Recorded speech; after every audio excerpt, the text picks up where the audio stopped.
Have you ever felt like you were giving your whole heart to a relationship, yet something still felt hidden? In this video, I share my real story in the United States, when I discovered my husband kept separate bank accounts, and how that shock didn't just test our marriage, but completely transformed my journey of learning English through real-life love, trust, and hard conversations. The secret bank account. Imagine living in a marriage that looks perfectly calm on the surface. You eat dinner together, split the electricity bill, and laugh at terrible Netflix movies. Everything seems fine. But one day, you notice a very small detail, so small that if your brain were busy thinking about dinner, you might miss it. I didn't. And honestly, that moment changed how I see love, money, and even learning English in the United States. At that time, I had been living in the US for almost 3 years. Not the wow, I'm fluent now kind of 3 years. More like the kind where the cashier asks, paper or plastic, and your brain freezes for 3 full seconds. If you are learning English and sometimes feel like your brain is slow Wi-Fi at a crowded cafe, trust me, I know that feeling very well. During those early years in America, life felt like watching a movie in slow motion, without subtitles. People spoke fast, signs were everywhere, and every phone call made my heart beat like a festival drum. Research in language psychology shows that when you live in a new language environment, your brain processes much more information than usual. In simple words, you are not bad at English, your brain is just doing an intense workout. During that time, my husband, Daniel, was the person who made me feel safe. He was born and raised in the United States, spoke English fast like the wind, but he had a gentle habit. Whenever he saw my eyebrows tighten in confusion, he would slow down and smile. "Take your time," he often said. At first, that sentence sounded ordinary. Later, it became one of my favorite English phrases. Our life together was simple. I practiced English every day by listening to slow podcasts, reading children's books. Don't laugh, children's books in the US are incredibly helpful, and talking with Daniel as much as possible. If you are learning too, here is a small tip supported by research. Repeating real-life conversations helps your brain build faster language reflexes than memorizing random vocabulary. In other words, sounding a little awkward every day is still better than staying silently perfect. Everything moved smoothly, until one Saturday afternoon. The weather in California was surprisingly cool that day. I was sitting at the kitchen table, struggling to read an email from the bank, yes, one of the true nightmares for English learners. Financial documents in America are written like they are afraid you might understand too quickly. While I was fighting with the text, I noticed another envelope on the table. It wasn't mine. Daniel's name was printed in the corner. The first thing my brain did was not jealousy. My brain translated. Slowly, word by word, like a first grader sounding things out in my head. Statement, savings account. Savings account. Sounds normal, right?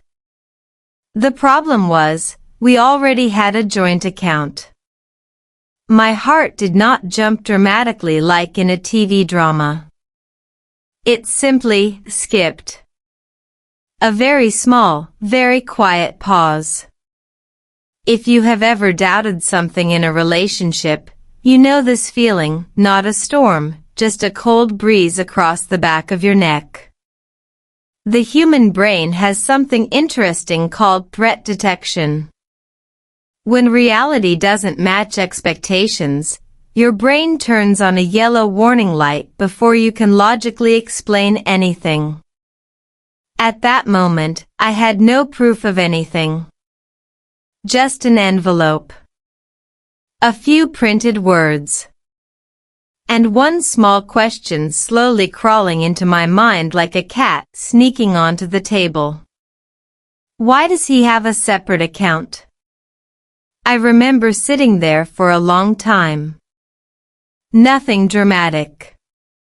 No sad music. I just stared at the envelope like it might stand up and explain itself.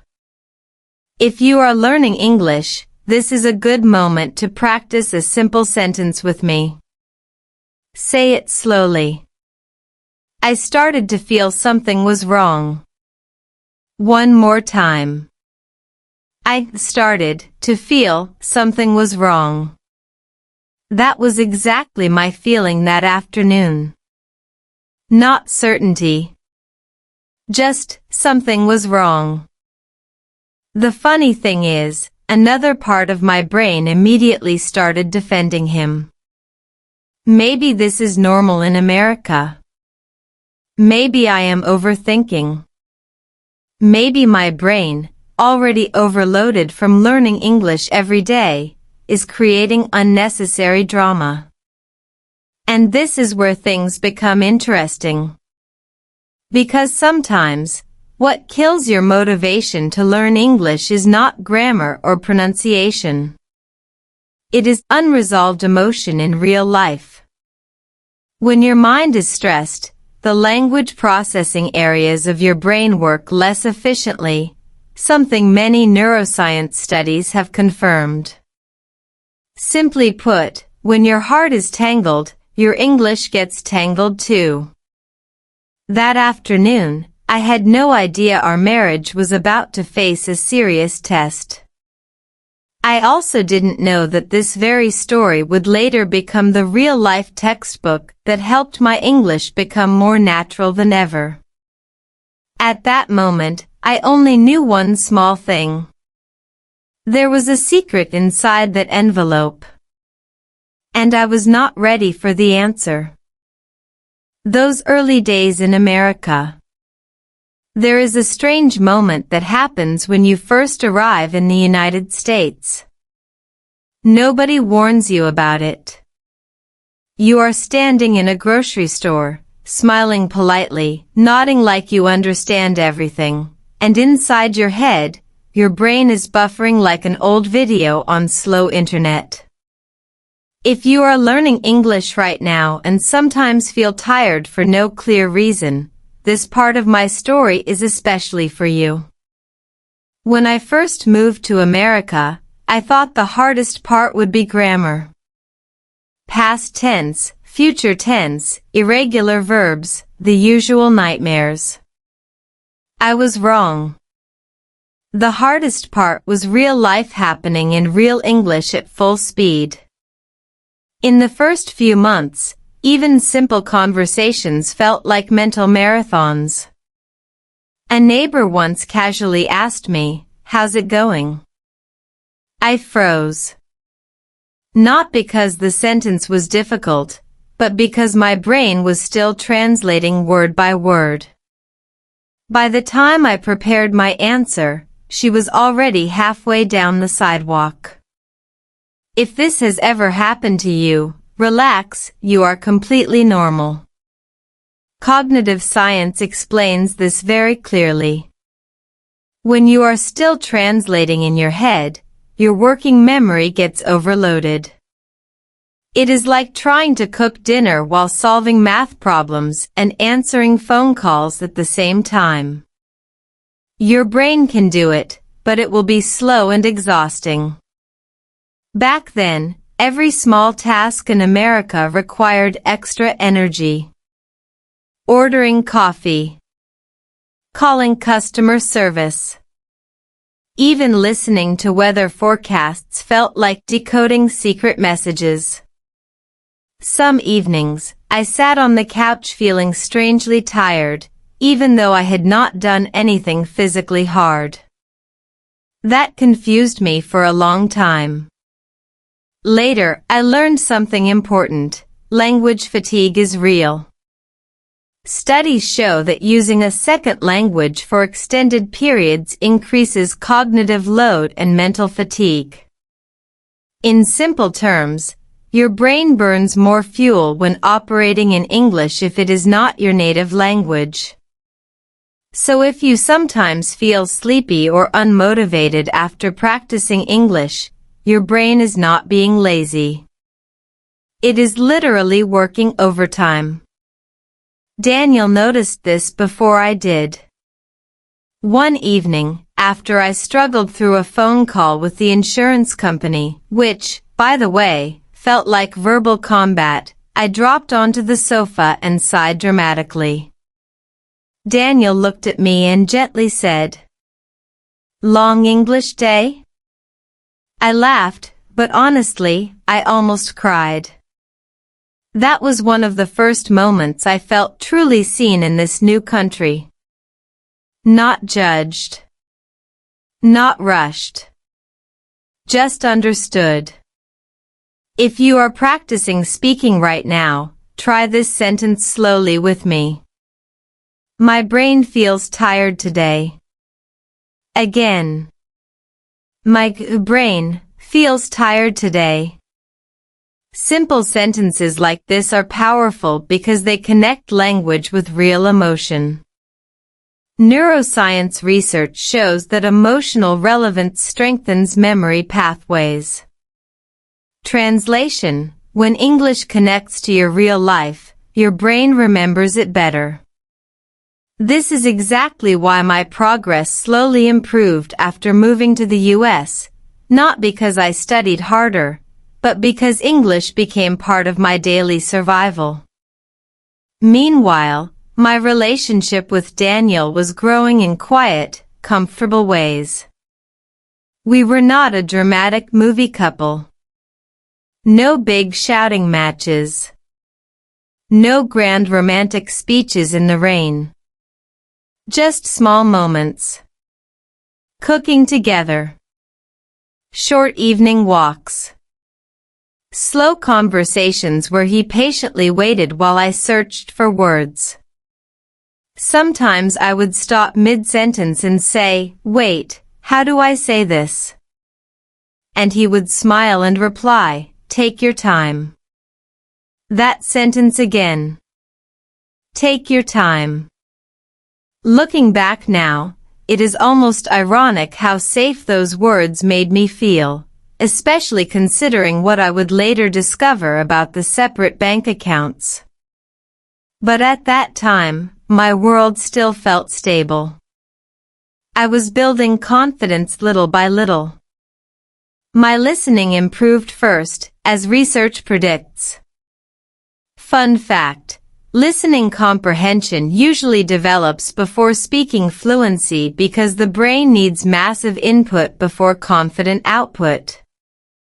Then my speaking slowly followed. Not perfect. Not smooth. But improving.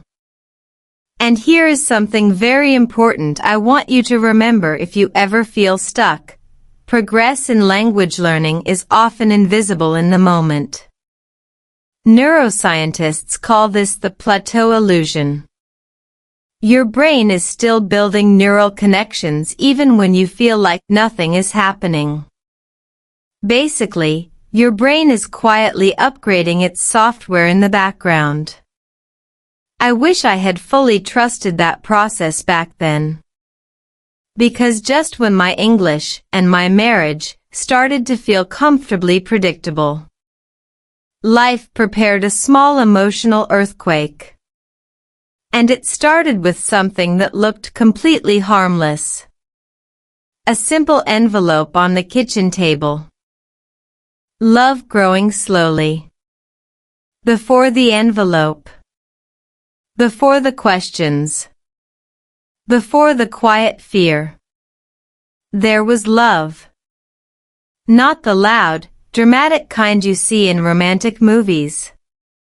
Ours was slower, softer, built in small, ordinary American moments that didn't look important at the time, but later, they meant everything.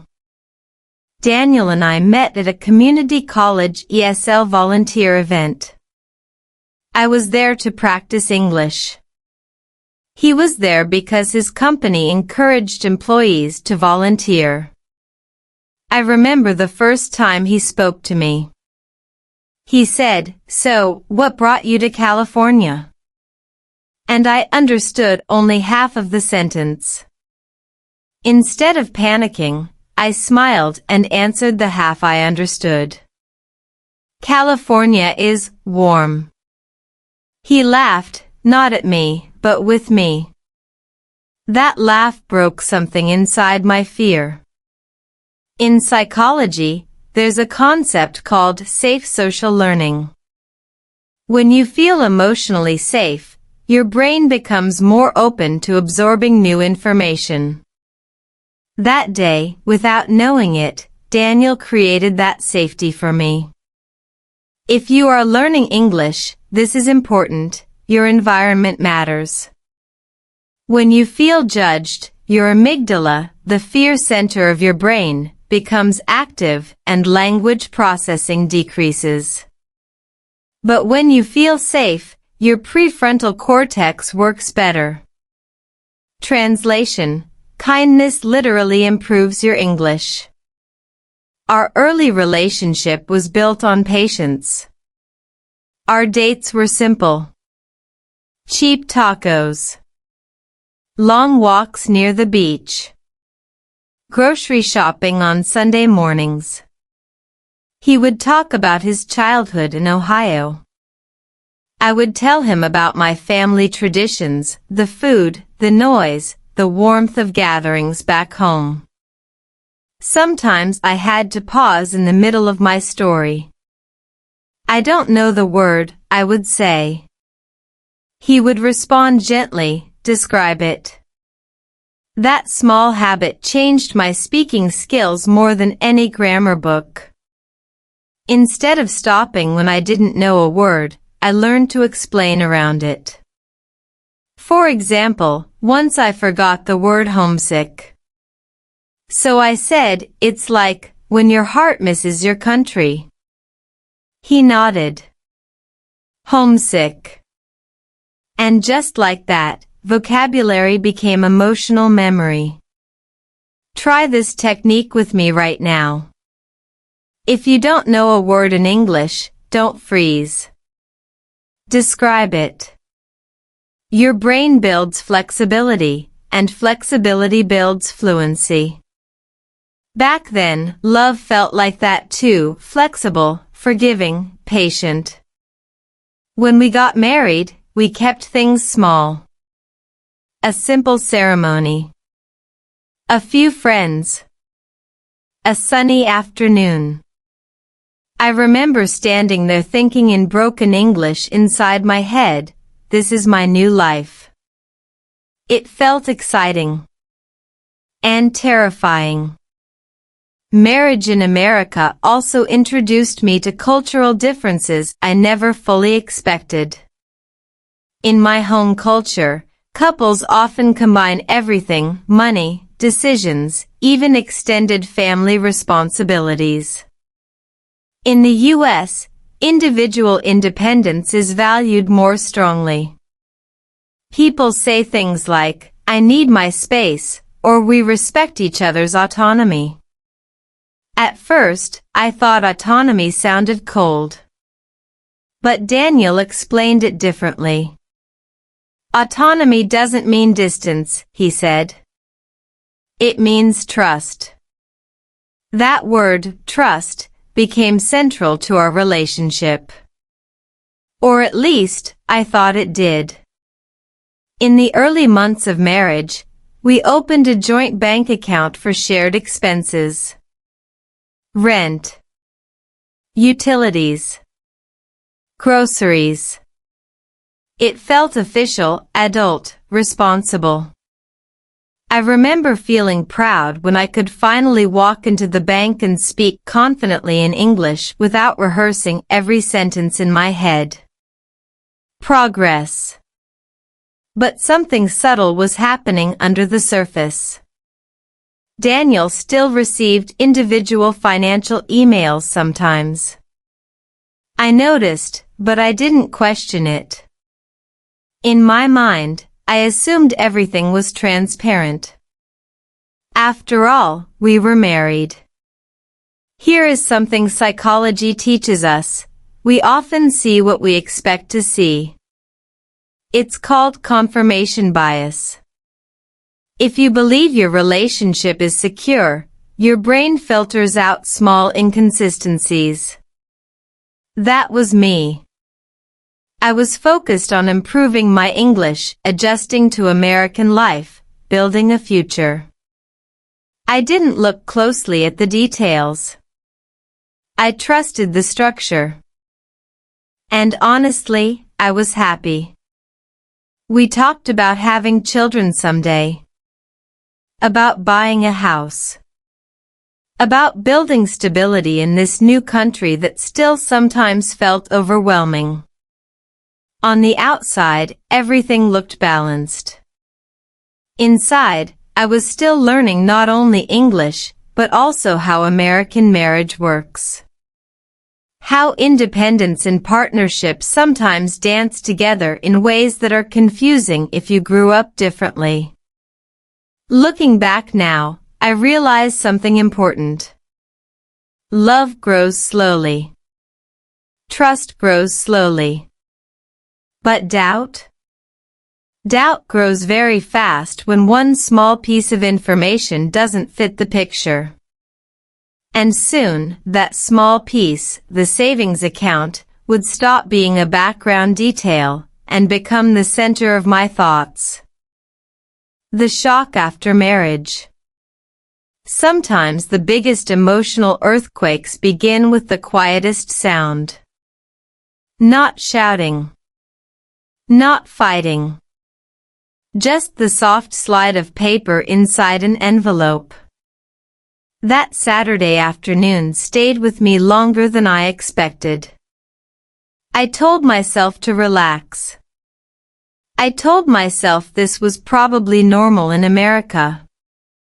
I even made tea, because for some reason, my brain believes tea can solve emotional confusion. Science has not officially confirmed this, but my heart still believes it. But the question would not leave. Why does he have a separate account? If you've ever tried to ignore a worrying thought, you know what happens next. Your brain does the opposite of what you want. Psychologists call this the ironic process theory. The more you try not to think about something, the more your mind quietly replays it in the background. That was me all weekend. I was cooking, but thinking about the envelope. I was listening to English podcasts, but not really hearing them. I was even practicing speaking, and losing focus halfway through sentences. This is something many English learners don't realize. Emotional stress directly reduces language performance. Studies in cognitive neuroscience show that anxiety consumes working memory, the same mental space you need for listening and speaking in a second language. Translation? When your heart feels unstable, your English often feels unstable too. By Sunday evening, I noticed something strange. My listening felt slower than usual. Daniel asked me a simple question at dinner. Did you call the internet company? Normally, I would understand instantly. That night, I blinked. Sorry, what? It was a small moment, but it scared me more than the envelope. Because suddenly, my safe progress in English felt fragile again. If you are practicing right now, repeat this sentence slowly with me. My mind is distracted today. Again. My mind is distracted today. Simple, but powerful. Naming your mental state actually helps regulate emotional stress, something supported by affect labeling research in psychology. When you put feelings into words, your brain calms down faster. I wish I had fully understood that technique then. Instead, I did what many of us do when we feel uncertain in a relationship. I observed quietly. Over the next few days, I started noticing small financial habits I had previously ignored. Daniel sometimes checked his phone after work with a focused expression. Once, he mentioned transferring money, but didn't specify where.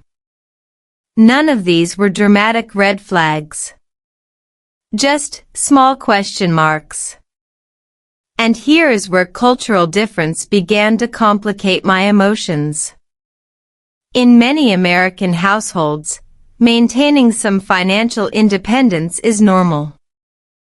Research from the National Endowment for Financial Education shows that a significant number of married couples in the U.S. keep at least part of their money separate. But knowing statistics and feeling secure emotionally are two very different things. Logically, I tried to stay calm. Emotionally? My brain started writing worst-case movie scripts at 2 a.m. You know the ones. Maybe he doesn't fully trust me. Maybe I misunderstood our financial transparency. Maybe I am the only one who thought everything was fully shared. If you have ever learned English while emotionally overwhelmed, you know how cruel the timing can feel. Because language learning requires exactly what stress destroys: focus, patience, and mental space. That week, my motivation dropped noticeably. I still opened my English materials every day. Habit is powerful, but the energy felt different. Words didn't stick as easily. Listening required more effort. Speaking felt slightly heavier, like running with ankle weights. Neuroscience explains this clearly. Chronic low-level stress increases cortisol, which interferes with memory formation in the hippocampus, the brain's learning center. In simple terms, emotional tension makes learning slower. But something else was happening too. A quieter voice inside me, the same voice that pushed me to move to America in the first place, started asking a different question. Not just, why does he have a separate account? But also, what if there is something I don't understand yet? That small shift, from accusation to curiosity, would later change everything. At the time, though, I was still standing in the uncomfortable middle space. Not panicking. Not calm. Just aware that something in my very stable American life was no longer perfectly clear. And clarity, as I was about to learn, rarely arrives by accident. Sometimes you have to ask for it. The doubt inside me. Here's something nobody tells you about doubt. It rarely arrives like a thunderstorm. It slips in quietly, sits down in the corner of your mind, and starts rearranging your thoughts when you're not looking. That week, I was still functioning normally on the outside. I cooked. I smiled. I practiced my English every morning like usual. But inside, my brain had opened about 12 extra browser tabs, and none of them were loading properly. If you've ever tried to focus on English while your mind keeps wandering back to a personal worry, you know this exact mental chaos. One morning, I sat down with my usual listening practice, a slow English story I had heard many times before. Normally, repetition helps comprehension. Research in second language acquisition shows that repeated listening strengthens neural pathways and improves automatic processing. But that day, I replayed the same sentence 3 times. Still blurry. Not because the English was too hard. Because my attention was divided. Cognitive psychology calls this attention residue. When part of your mind is stuck on an unresolved emotional issue, it leaves a mental residue that reduces your performance on the current task. In plain English, your brain is physically present, but mentally half somewhere else. That was exactly where I was. Half in my English practice. Half in that quiet question about Daniel's separate account. If you are practicing with me now, try saying this slowly. I can't focus when I feel worried. Again. I can't focus when I feel worried. Notice how natural that sentence feels. That's because emotional truth makes language stick better. The brain remembers what feels real. Around midweek, something small but telling happened. Daniel and I were having dinner, nothing special, just pasta and a slightly overcooked piece of garlic bread, my fault, but we don't need to discuss that. He was telling me a story about work, speaking at his normal relaxed speed. Usually, I followed him fine. That night, I missed a key detail. Wait, I said. Can you repeat? He did, kindly as always. But inside, I felt a tiny wave of frustration at myself. My English hadn't suddenly gotten worse. My brain was simply crowded with too many emotional background processes.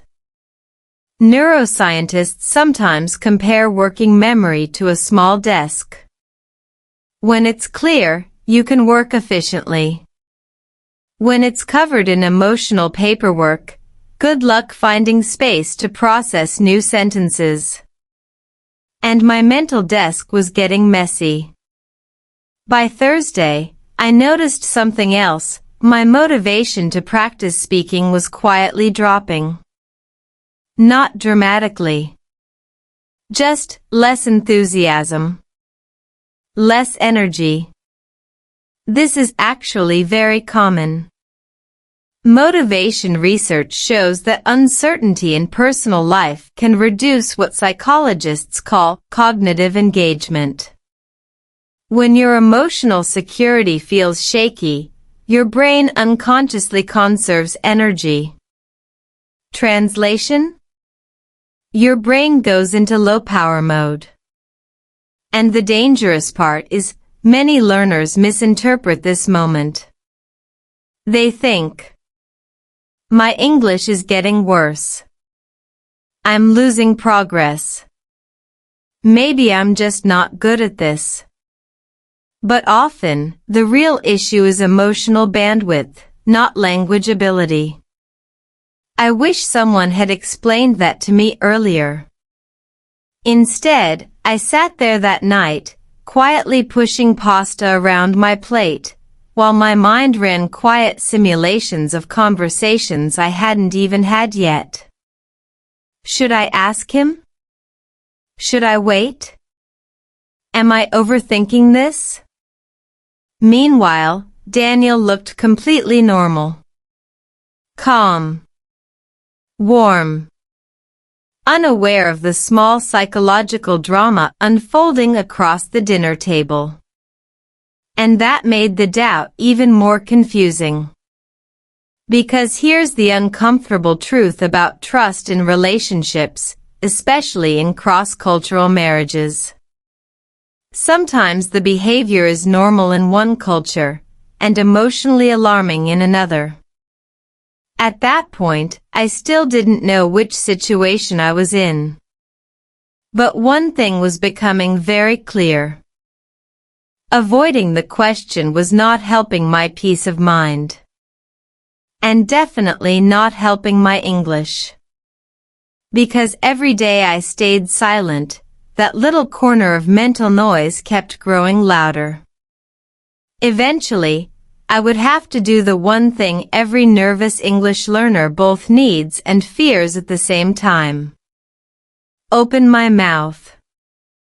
And ask. English lessons from the crisis. There is a very strange turning point that happens when you can no longer avoid a difficult conversation. Your heart beats faster. Your brain starts rehearsing imaginary dialogues. And suddenly, your English practice becomes very, very real. That was me the following weekend. I woke up early Saturday morning with a clear but uncomfortable realization. I could keep guessing inside my head for weeks, or I could ask one honest question and finally breathe again. Simple decision. Not simple emotionally. If you have ever prepared to speak English in an important real-life moment, not classroom English, but real heart-beating English, you know the feeling. Your mouth feels dry. Your sentences feel fragile. Your brain suddenly forgets words you knew perfectly yesterday. There is actually solid neuroscience behind this. Under emotional pressure, your amygdala becomes more active, which can temporarily interfere with verbal fluency. In plain English, when you care too much about a conversation, speaking feels harder. But here is the interesting part. That same emotional intensity can also accelerate learning, if you lean into it instead of running away. That weekend, without planning it, I turned my anxiety into the most powerful speaking practice I had ever experienced.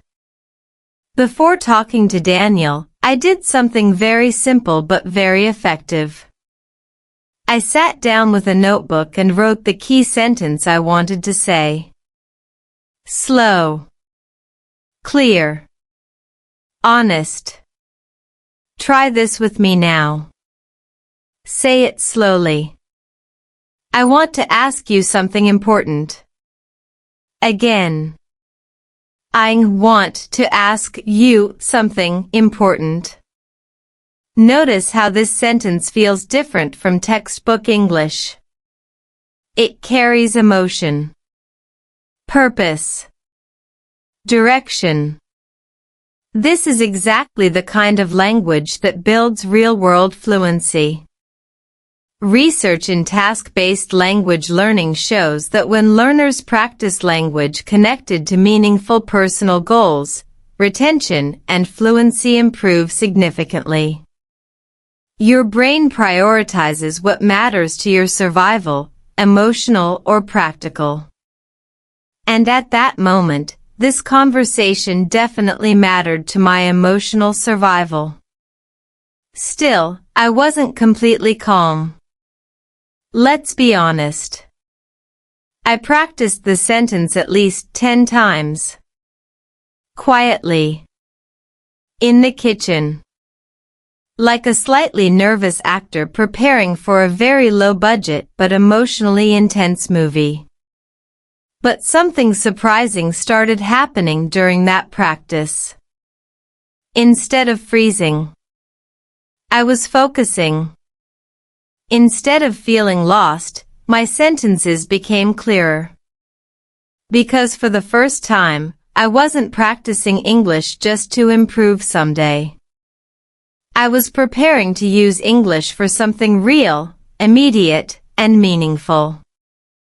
This is a powerful shift many learners never experience. When English moves from academic exercise to emotional tool, your brain changes how it processes the language.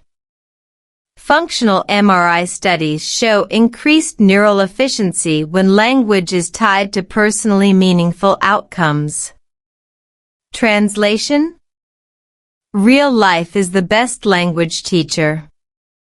By Saturday afternoon, I noticed another small change inside myself. The fear was still there. But underneath it, there was also a quiet sense of control. Because I had words. Simple words. Clear words. Enough words. And sometimes, that is all you need.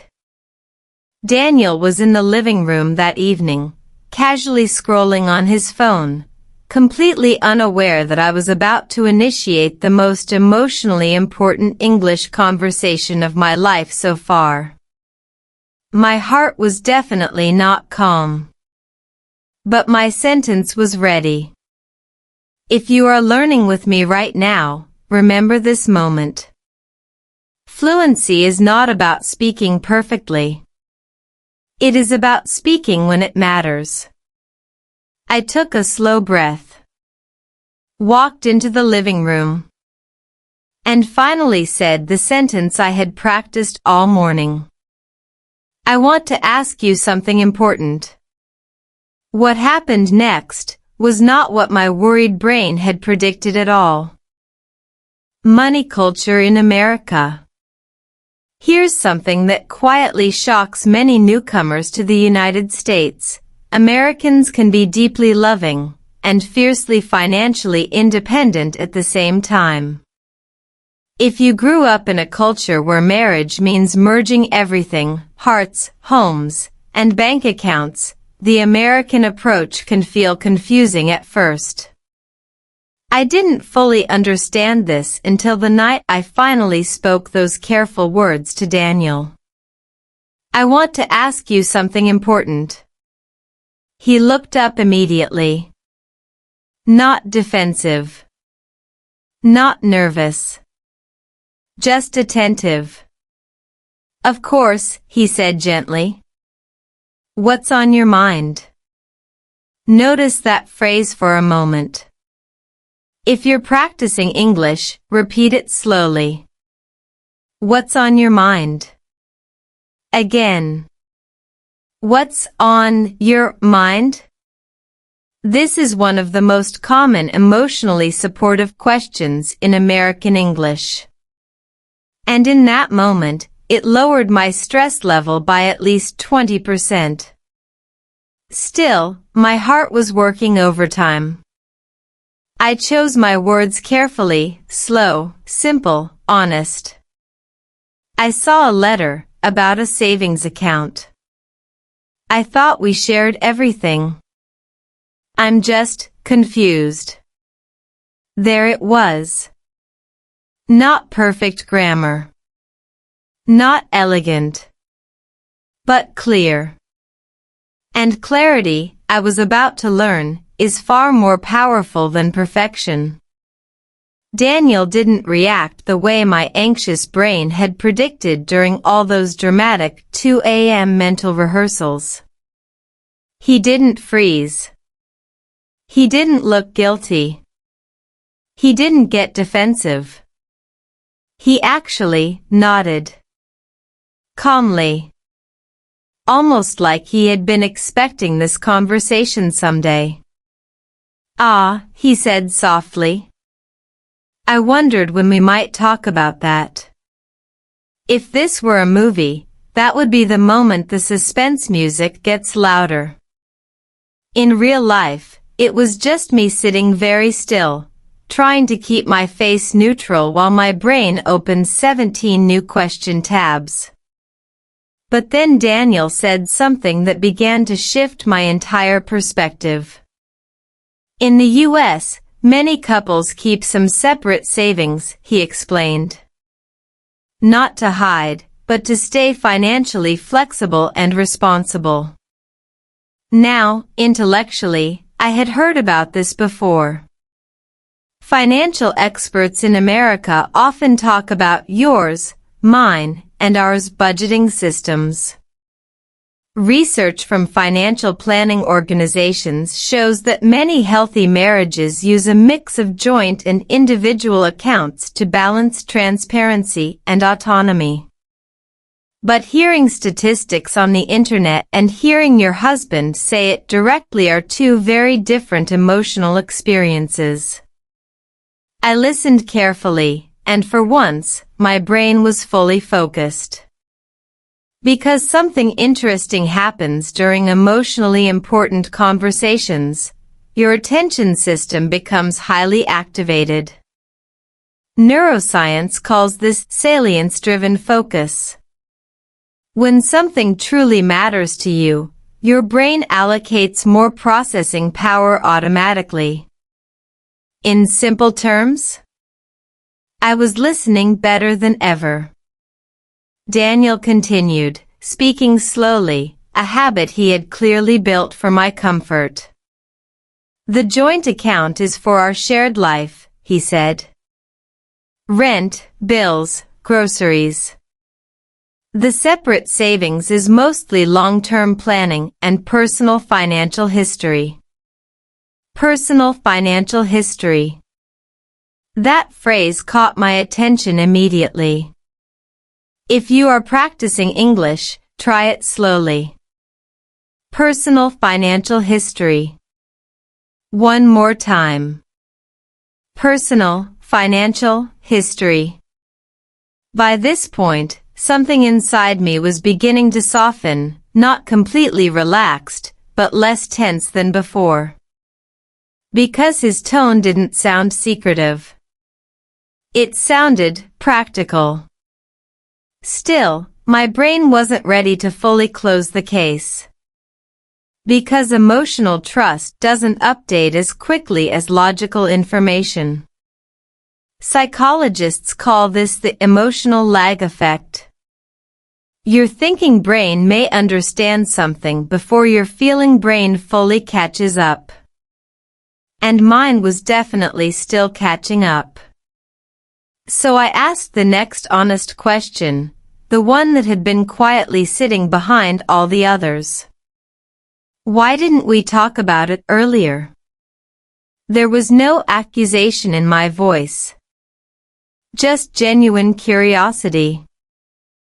And that question would finally bring the full story into the light. The honest conversation. When I asked, why didn't we talk about it earlier, the room didn't explode. There was no dramatic music. Just silence, the kind that feels heavy for 3 seconds but doesn't break anything. Daniel leaned back slightly, thinking. I didn't hide it, he said calmly. I just didn't think it needed a big discussion. I've always had that savings account. Even before we met. That sentence hit differently than I expected. If you're practicing English with me, say this slowly. I didn't hide it.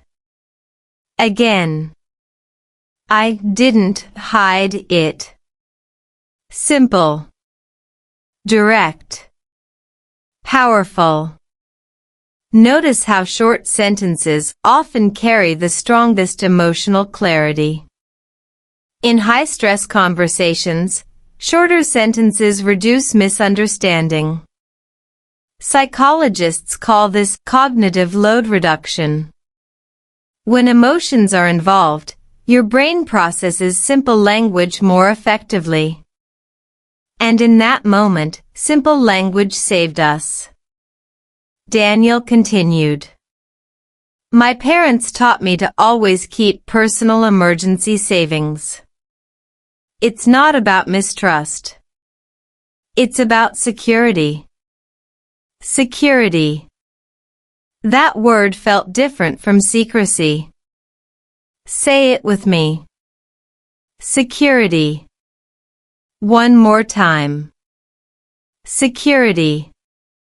In American financial culture, independence is often connected to responsibility. Many people are raised with the belief that even inside marriage, maintaining some personal financial stability is healthy.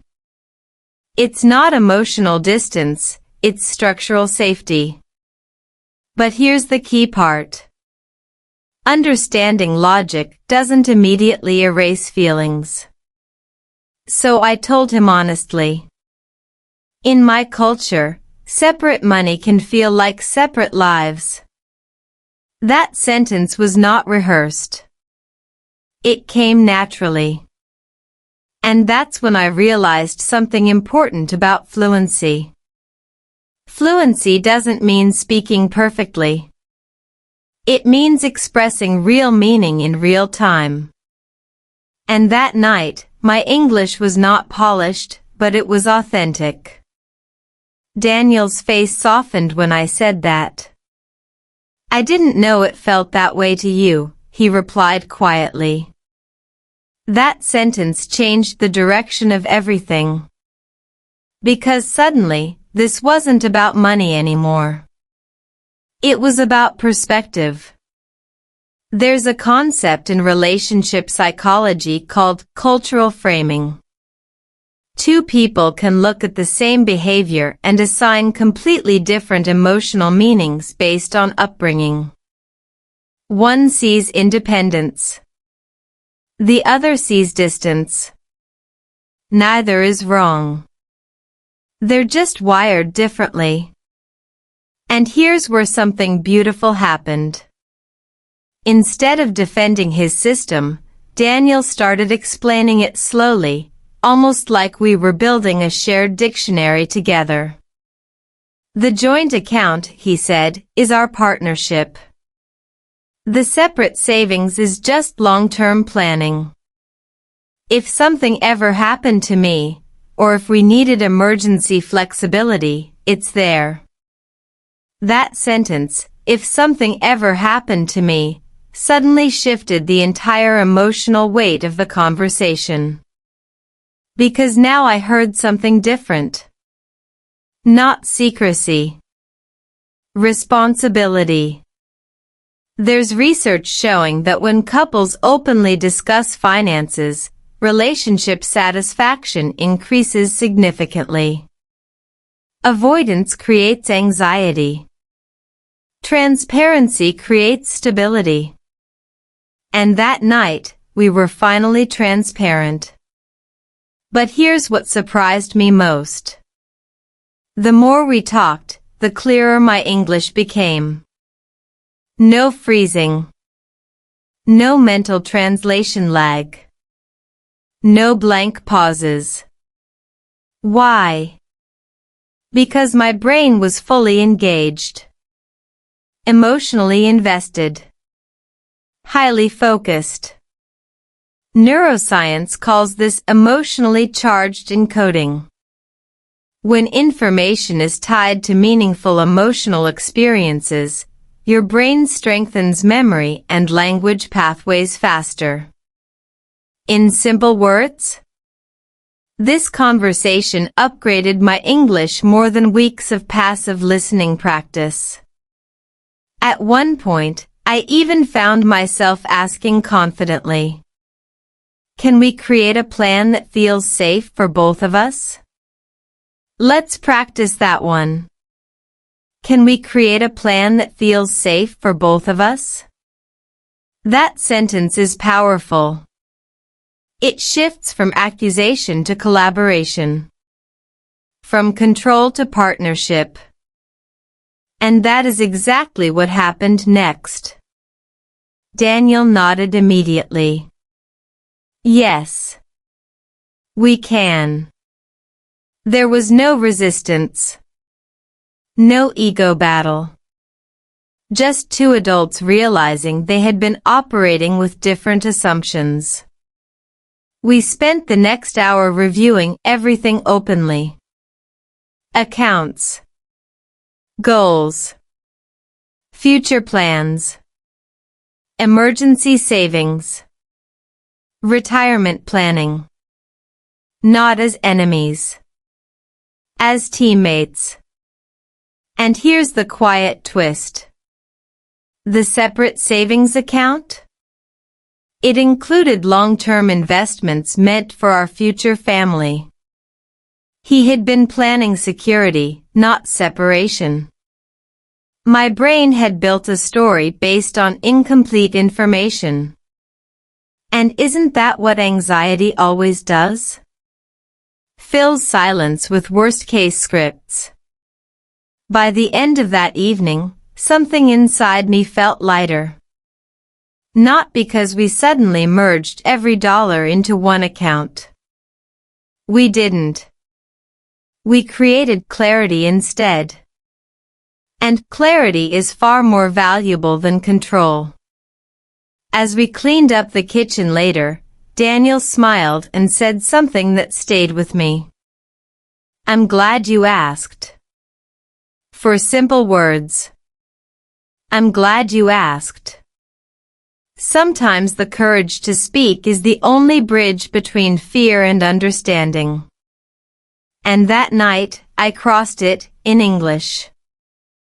Misunderstanding begins to fade.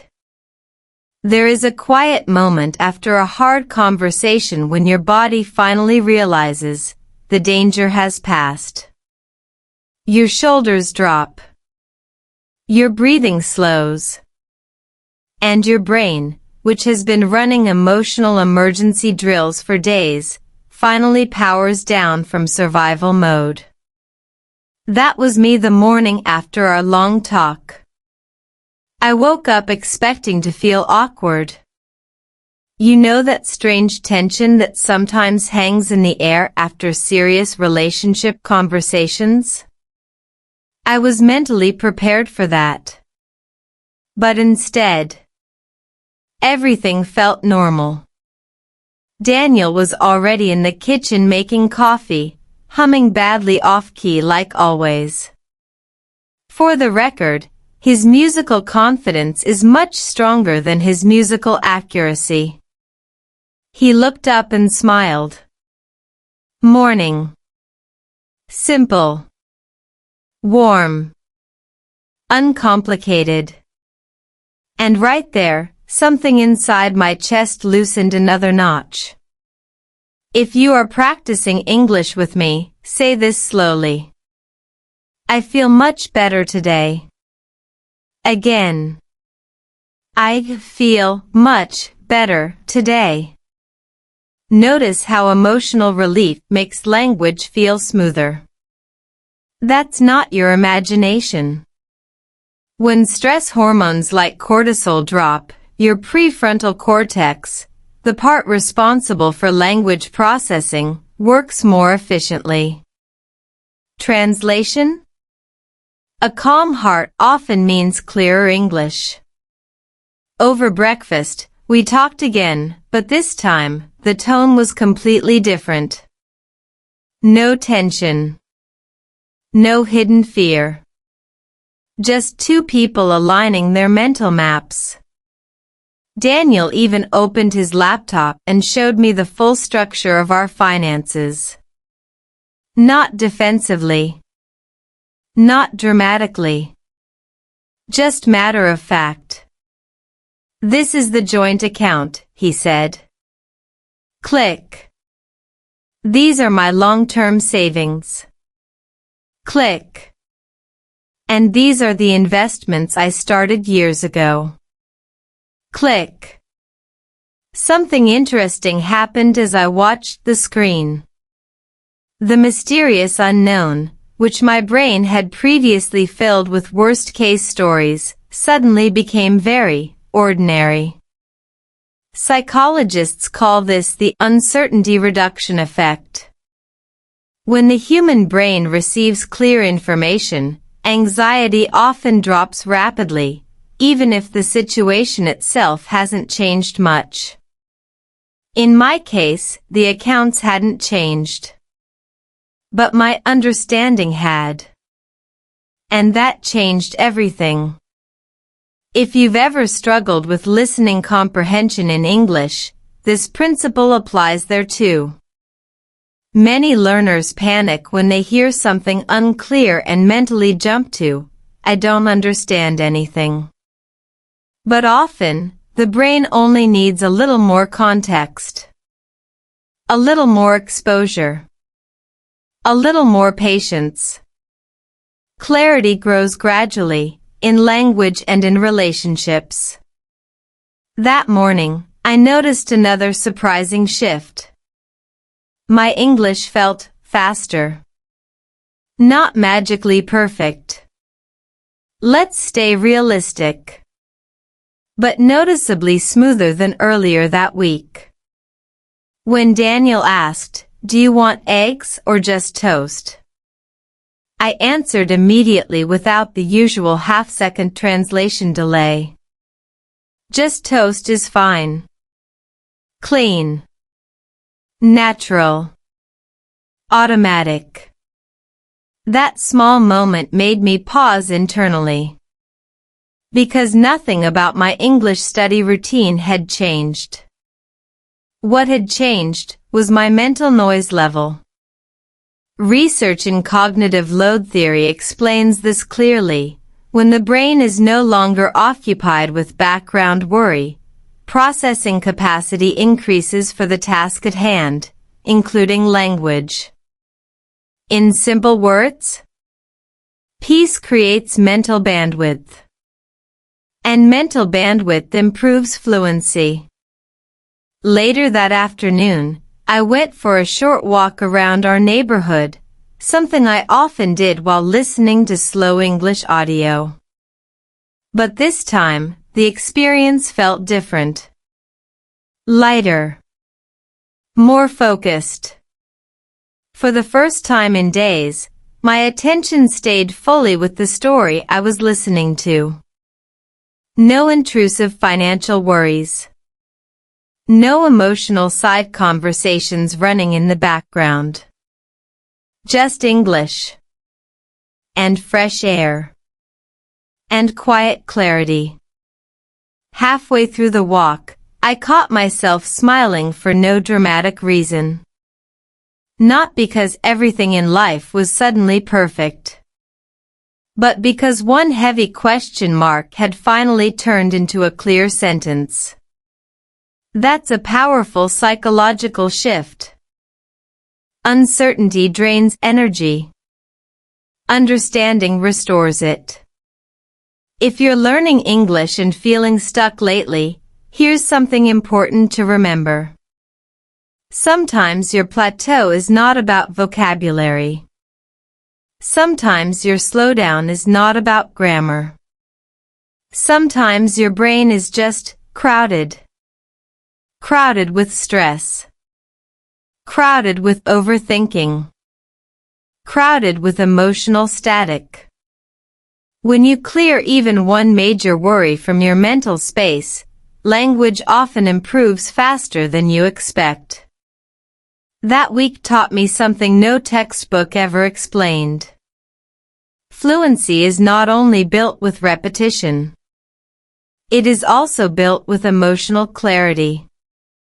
By Sunday evening, Daniel and I were back to our normal routine, cooking together, teasing each other about small things, moving comfortably through our shared life. But underneath the normal surface, something important had upgraded. Not just our communication as a couple. My confidence in English too. Because I had just survived, and successfully navigated, one of the most emotionally meaningful conversations of my life. In my second language. And once your brain realizes it can do that, everything starts to feel a little more possible. Speaking English with new confidence.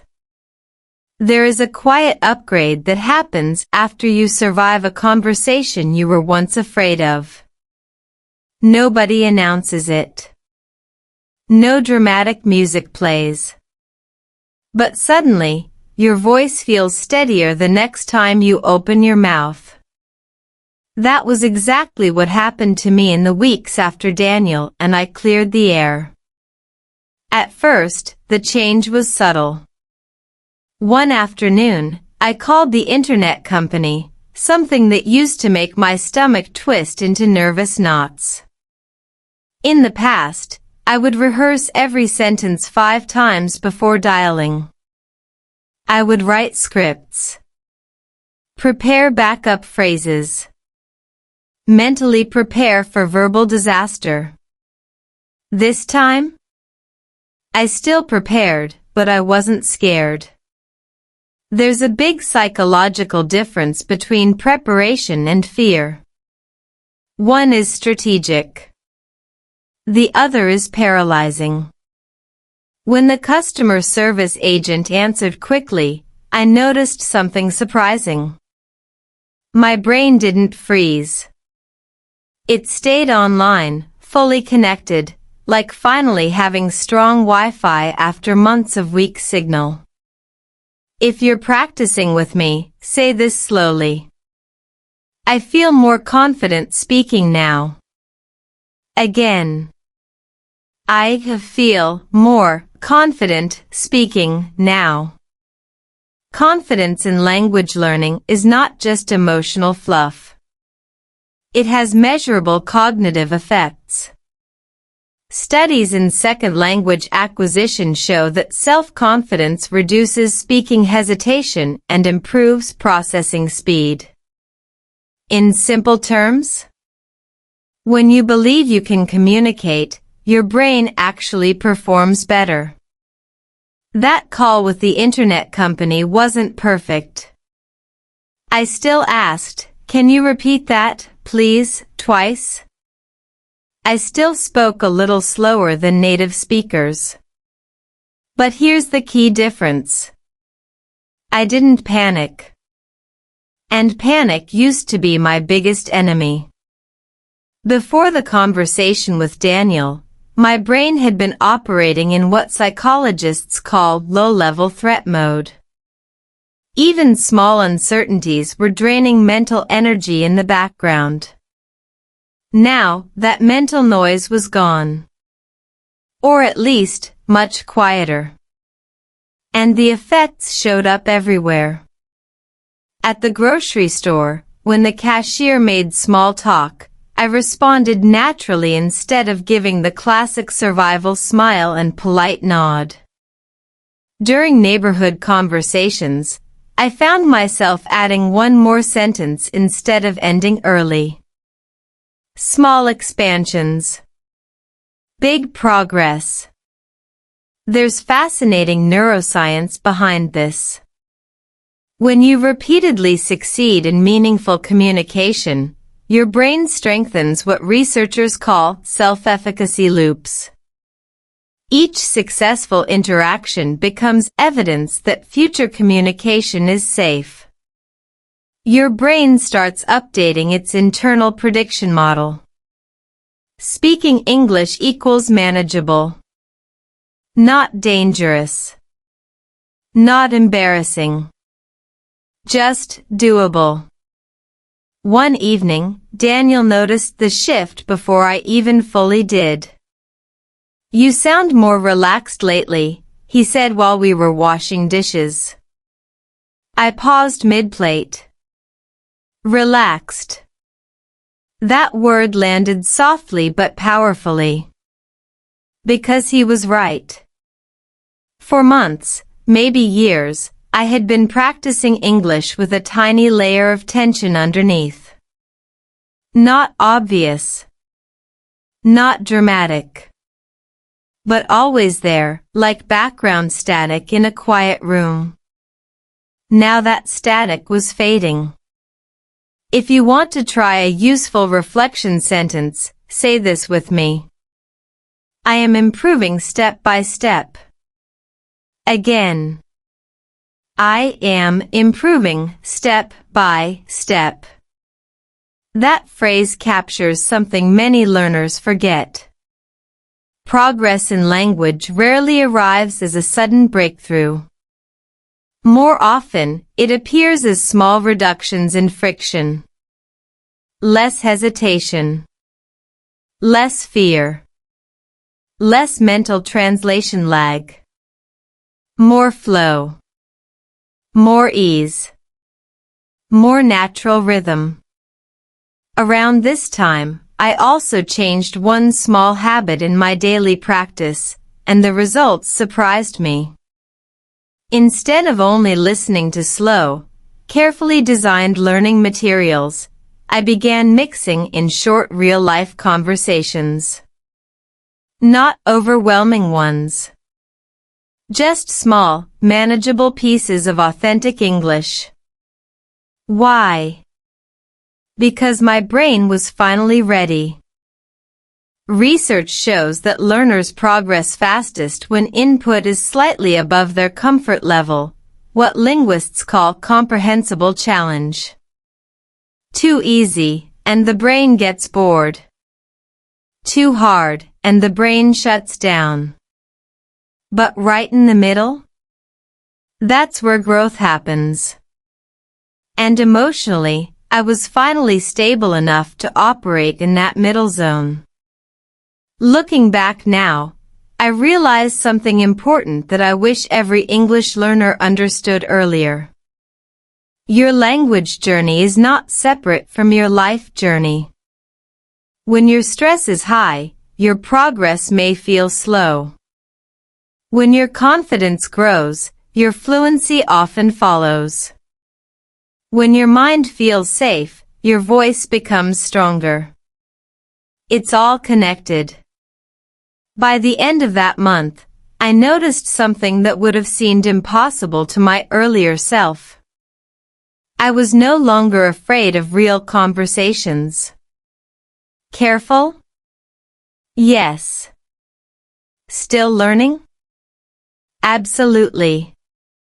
But afraid? Not anymore. Because once you successfully use English in a moment that truly matters, like protecting your relationship, expressing your feelings, or asking hard questions, your brain updates its definition of what you are capable of. And that new definition changes everything that comes next. Family and rebuilding trust. If love is emotional connection, then trust is the structure that holds it steady. You don't always notice the structure when it's strong. You only notice it when you think it might crack. After our conversation about the separate savings account, something subtle but powerful shifted between Daniel and me. Not because we eliminated all differences. We didn't suddenly merge every dollar into one account and declare perfect financial unity. What changed was deeper. We started building intentional transparency. There's an important concept in relationship psychology called earned trust. Trust is not blind belief. It's built through consistent, reliable behavior over time. And after that difficult conversation, we both became more aware of how to actively maintain it. One evening, Daniel said something that stayed with me. Let's review our finances together once a month, he suggested. Not because we don't trust each other, but because clarity keeps trust strong. That sentence felt mature. Stable. Thoughtful. If you're practicing English, say this slowly. Clarity keeps trust strong. Again. Clarity keeps trust strong. Short sentences. Big meaning. We began setting aside one Sunday evening each month. Not dramatic meetings. Not intense interrogations. Just calm discussions about goals, expenses, and plans for the future. At first, I worried these conversations might feel uncomfortable. Instead, they felt empowering. Because knowledge reduces anxiety. Financial transparency is strongly linked to relationship satisfaction in many American studies. Couples who openly discuss money report lower long-term conflict levels. Silence creates assumptions. Assumptions create fear. Fear creates distance. And distance was the one thing I no longer wanted quietly growing in our marriage. But here's the deeper transformation. These monthly conversations also became powerful English practice sessions. Real vocabulary. Real numbers. Real emotional nuance. I learned phrases like long-term investment, retirement contribution, emergency fund, financial planning. Let's try one together. Emergency fund. Again. Emergency fund. When language connects to real life, retention increases dramatically. This is supported by contextual learning theory. Vocabulary learned within meaningful context is stored more deeply in long-term memory. But the growth wasn't only linguistic. Emotionally, I began understanding something important about American culture. Independence here is not always about separation. Often, it is about responsibility. Daniel's separate account was never designed to create distance from me. It was built long before our marriage, a habit formed by his upbringing. His parents had always emphasized self-reliance and financial preparedness.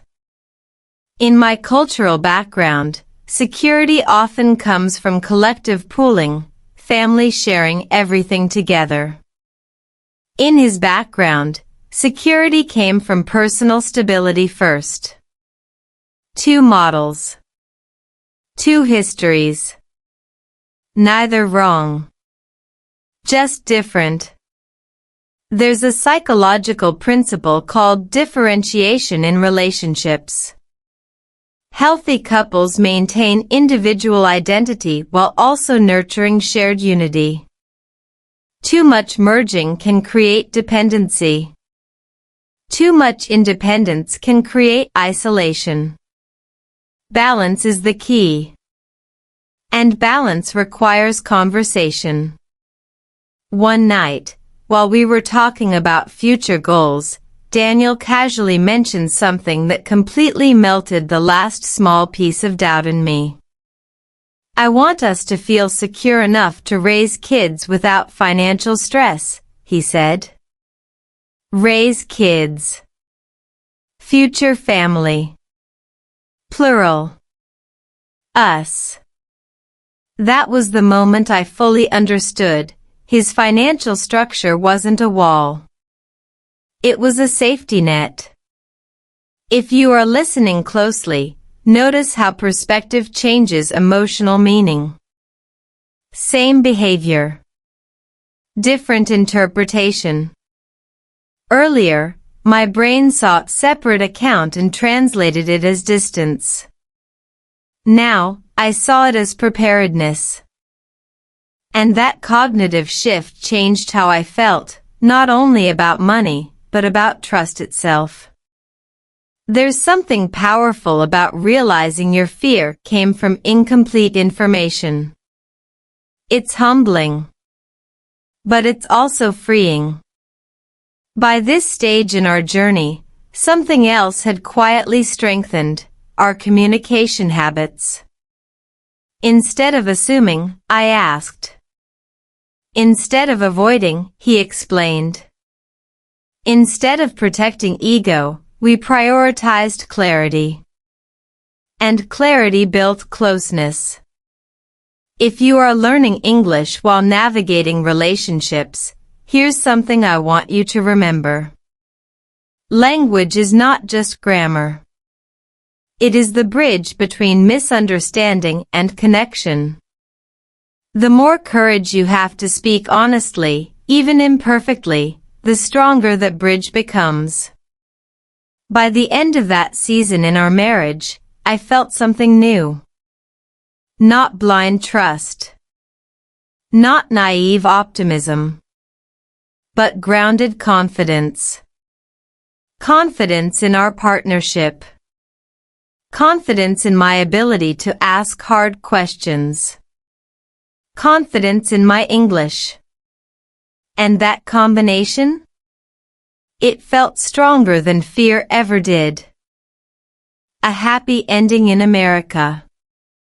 If someone had told me a year earlier that a quiet envelope on my kitchen table would eventually strengthen both my marriage and my English, I probably would have laughed politely and gone back to my slow listening practice. But life in America has a funny way of teaching lessons through ordinary moments. Not dramatic movie scenes. Just small situations that slowly reshape how you see everything. Looking back now, the separate bank account was never really the main story. The real story was communication. The real story was emotional courage.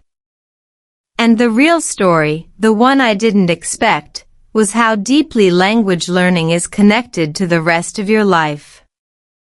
Because here's the truth many English learners quietly experience. When your heart feels heavy, your English often feels heavy too. When your mind feels clear, your words begin to flow more easily. It's not magic. It's neuroscience. Over the months that followed our honest conversation, Daniel and I settled into a rhythm that felt both American and uniquely ours. We kept our joint account for shared life. He maintained his long-term savings. And, this part mattered, I built my own personal emergency fund too. Not out of fear. Out of understanding. Out of balance. If you are practicing with me, say this slowly. Balance feels better than control. Again. Balance feels better than control. That sentence became one of my quiet life principles. Because earlier in my journey, what I thought I needed was total transparency to feel safe. What I later discovered was more nuanced. Safety doesn't always come from controlling every detail. Sometimes it comes from clear communication and mutual respect. Psychologists studying long-term marriages often find that couples who allow healthy autonomy, while maintaining open communication, report higher relationship satisfaction over time. In simple words, trust breathes better when it is not locked in a cage. My English journey followed a similar pattern. In the beginning, I tried to control everything. Every grammar rule. Every pronunciation detail. Every sentence structure. I wanted perfect English before I felt confident speaking. But real progress didn't come from control. It came from usage. From imperfect conversations. From brave questions. From moments when my voice shook slightly, but I spoke anyway. By the end of that year, something beautiful had quietly changed. One evening, Daniel and I were at a neighborhood barbecue. The kind with folding chairs, too many chips, and at least one person trying too hard to manage the grill. A neighbor turned to me and asked casually, "So how long have you been in the States?" And for the first time, truly the first time, I answered without that familiar half-second of internal translation. "About 3 years now," I said easily. It's starting to feel like home. Feel like home. The words came out naturally. Softly. Honestly. Daniel glanced at me with a small smile, the kind that says I noticed your progress without making it a big performance. That moment meant more to me than any test score ever could. Because fluency is not just about speaking correctly. It's about speaking comfortably inside your own life. If you're listening to this video while feeling stuck, tired, or quietly discouraged about your English, I want you to hear this part very clearly. Your progress may be slower than you hoped. Your confidence may still feel fragile some days. Your listening might still require extra focus. That is normal. Your brain is learning. Your system is adapting. Your voice is building strength, even when it doesn't feel dramatic. Research on adult language acquisition shows that consistent exposure combined with emotionally meaningful use creates the strongest long-term fluency gains. Not perfection. Not speed. Consistency. Courage. Connection. That's what carried me forward. Today, Daniel and I still have our monthly money talks. Still cook together. Still occasionally overcook the garlic bread. Yes, that problem has not been fully solved. But now there is something else in our home too. Ease. Understanding. And a quiet confidence that difficult conversations, even in your second language, do not have to break relationships. Sometimes, they build them. So if you take one thing from my story, let it be this. The moment you stop waiting for perfect English and start using honest English is the moment your real progress begins. Before you leave, ask yourself one honest question. How many opportunities has fear already stolen from your voice?